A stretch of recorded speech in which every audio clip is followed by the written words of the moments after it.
Galera, beleza? Como é que vocês estão? Meus amigos, hoje é dia daqueles dossiês mais do que especiais, onde fazemos uma viagem ao passado para tentar compreender melhor o presente e, quem sabe, nos prepararmos melhor para o futuro. Como eu estava com saudade de um dossiê histórico. E, gente, do que iremos falar hoje? Bom, primeira foto ali, com certeza vocês sabem quem é. Lula e o Roberto Campos Neto. A segunda foto, preto e branco. Talvez alguns, talvez a maioria, consiga identificar ali o Reagan, mas a gente não vai falar dele. A gente vai falar do outro senhor ali sentado de óculos. E por que ele é importante, por que temos que falar sobre ele, porque temos que falar de Banco Central, temos que comentar tudo o que está acontecendo no Brasil nos últimos dias, para vocês conseguirem ver de forma clara quão porca é a imprensa brasileira, quão simplória são as discussões que acontecem e como ninguém quer resolver nada. E a gente vai ter que voltar, ver algumas coisinhas no passado, ver como problemas que nós temos hoje foram criados lá atrás e todo mundo sabia. E quem criou o problema hoje tenta vender a solução, fingindo que não tem culpa no processo e, na verdade, tem culpa por duas vezes. Então, a gente vai começar com algumas coisinhas bem recentes, depois vamos falar desse senhor de óculos. Não vou falar o nome dele agora. Aí depois a gente continua numa viagem ao passado. Ontem, nossa, eu vou contar como esse vídeo surgiu ao longo do vídeo. Vocês não vão acreditar nas coincidências.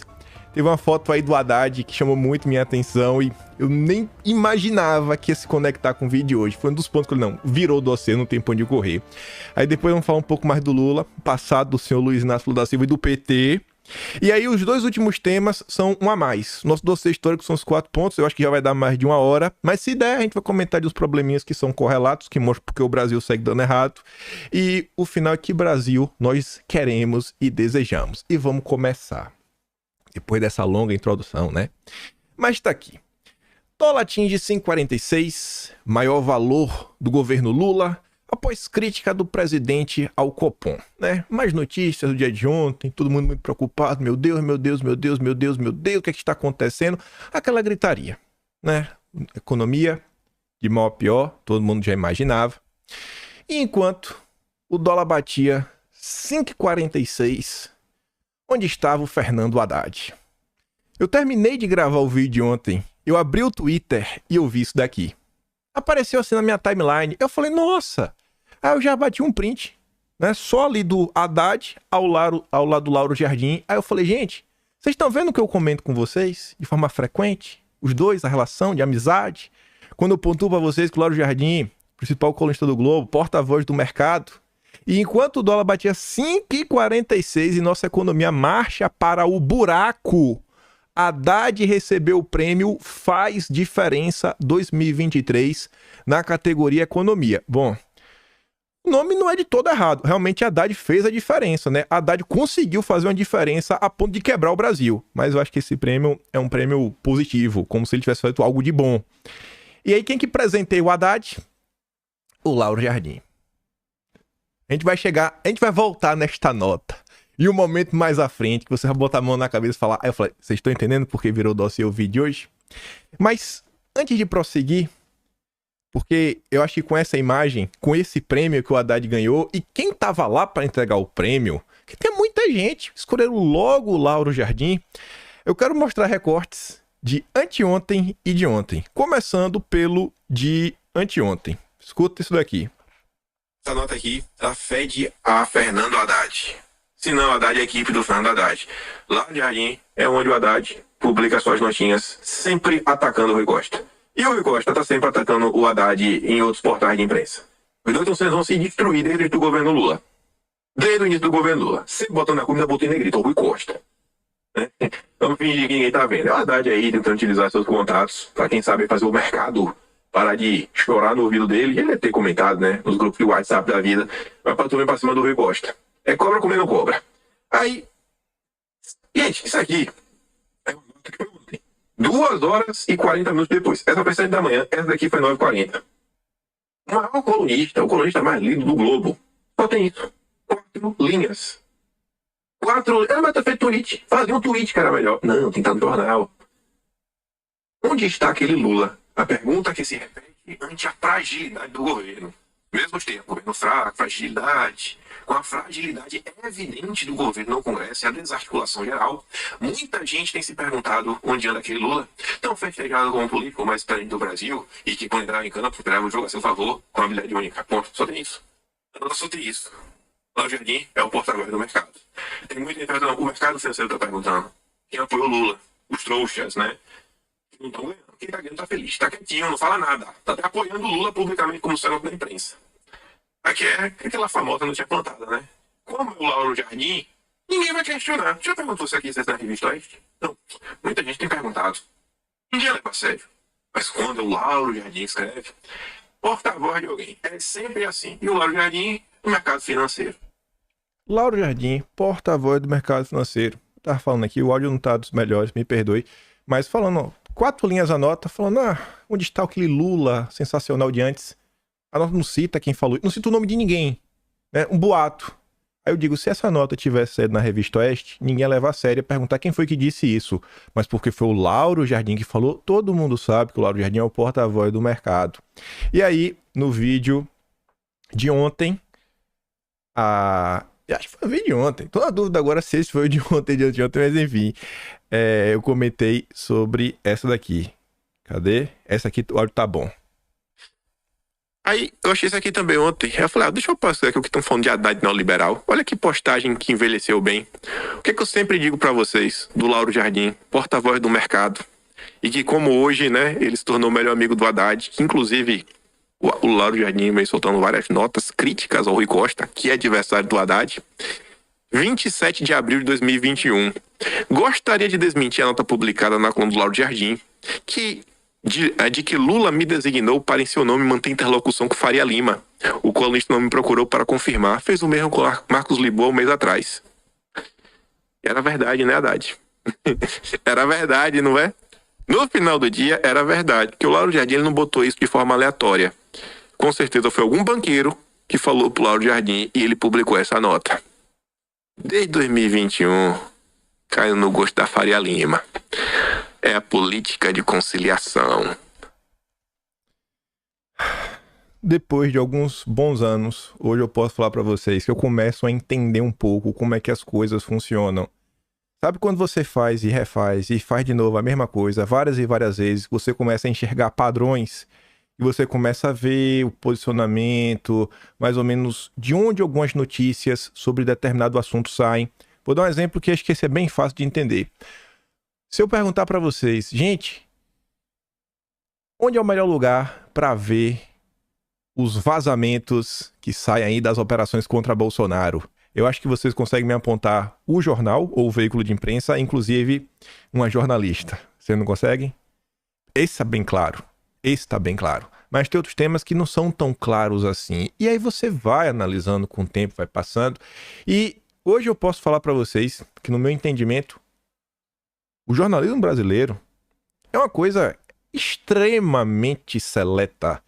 Quem faz... O jornalismo brasileiro é umas 30 pessoas que pautam o debate público, no máximo umas 30 pessoas.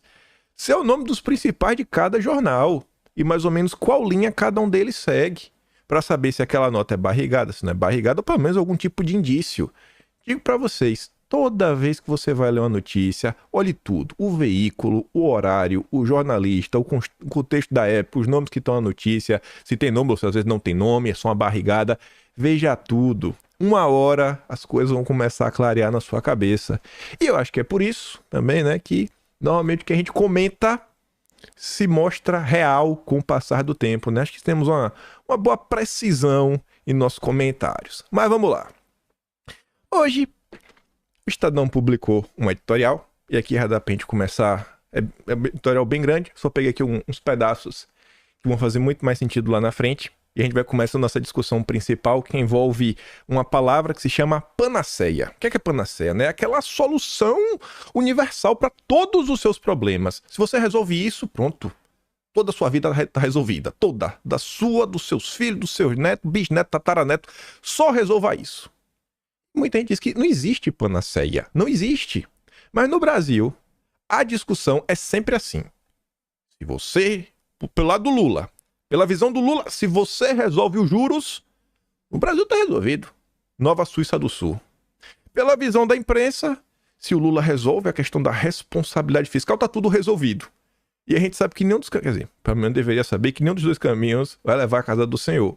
Aí o Estadão vai lá, né? O Banco Central deixa a Lula falando sozinho. Aí no editorial o Estadão faz questão de relembrar para justificar a decisão. Não pode abaixar os juros. Não pode abaixar porque o Fed manteve os seus juros altos mais uma vez de 5,25%, 5,5%, né?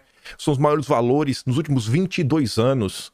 Ou seja, nós vivemos num país onde a nossa economia é ditada pela velocidade e pelas decisões da política americana.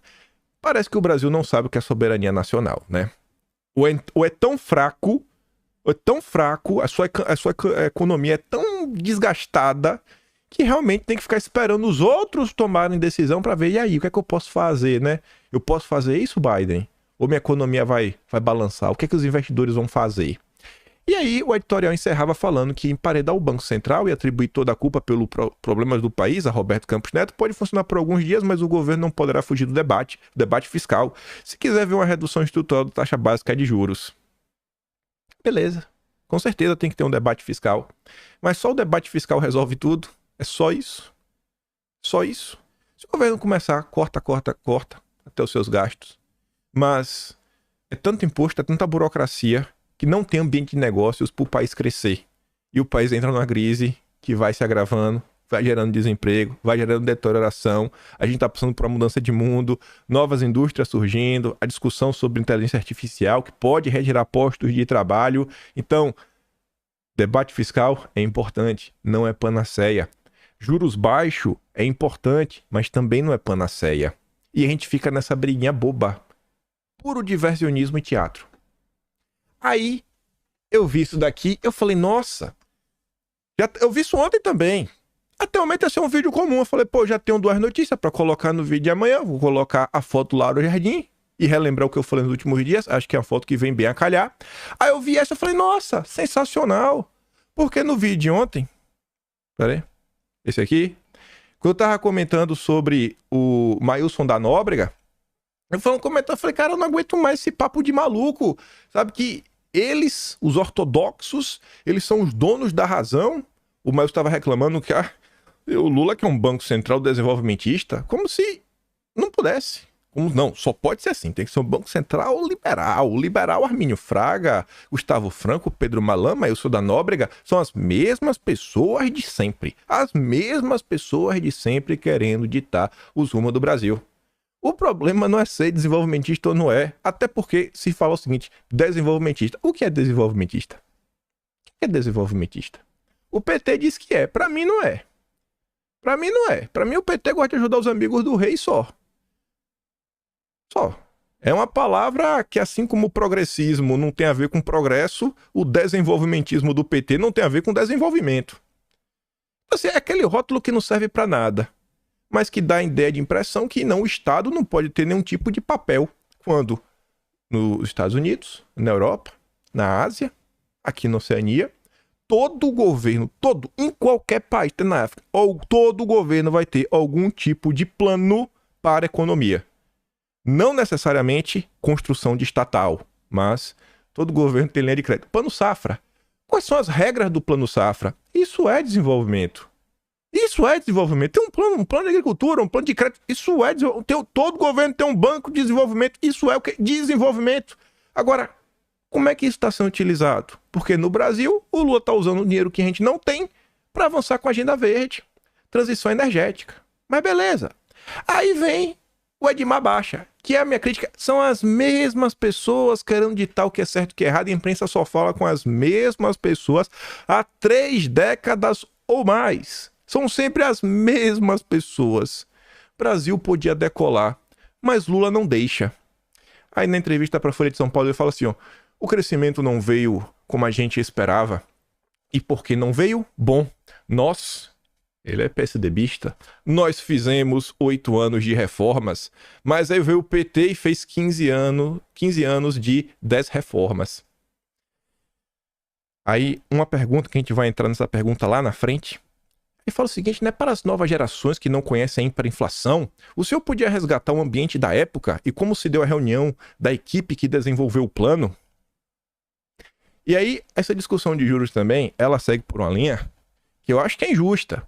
Como se hiperinflação só dependesse, a única coisa que determina é a Selic. Se a Selic for baixa, rapaz, vai ter... Cara, não, tudo na economia é um pouco mais complexo e dialoga com várias coisas. Aí a turminha que não é boba, né? Joga isso na mesa, o cara que não acompanha, não tá por dentro, acaba. E aí, no final do dia, o povo fica defendendo a Selic de 10%, 11%, 15% se botar, e o rentista tá feliz da vida, Lula finge indignação, e no final do dia todo o establishment tá dando risada. Mas esse não é o ponto ainda. Você vê, né? É de uma baixa. Não, o PT fez 15 anos de 10 reformas. Ou seja, o cara que é entrevistado para apresentar a solução e apresentar pelo menos onde está o problema, ele diz que o problema é o PT. Aí eu te pergunto, como levar a sério? São as mesmas pessoas de sempre.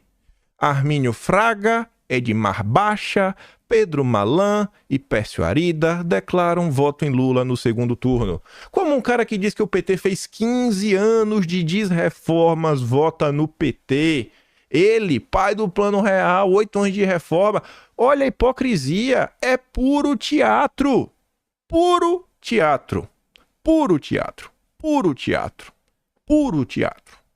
E aí que entra, né, o Nelson da Nóbrega, o Lula não reconhece a autonomia do Banco Central, autonomia em relação a quê e a quem. E acham que a autoridade monetária tem que ter uma postura desenvolvimentista. O que é desenvolvimentismo? Porque progressismo não é sobre progresso, nem liberalismo é sobre liberdade. São palavras vazias que no final do dia é para falar, eu sou o dono da verdade. Confia em mim, eu tenho a verdade. Nós, os ortodoxos, e o PT os heterodoxos. E eu acho que os dois estão errados. Os heterodoxos e os ortodoxos.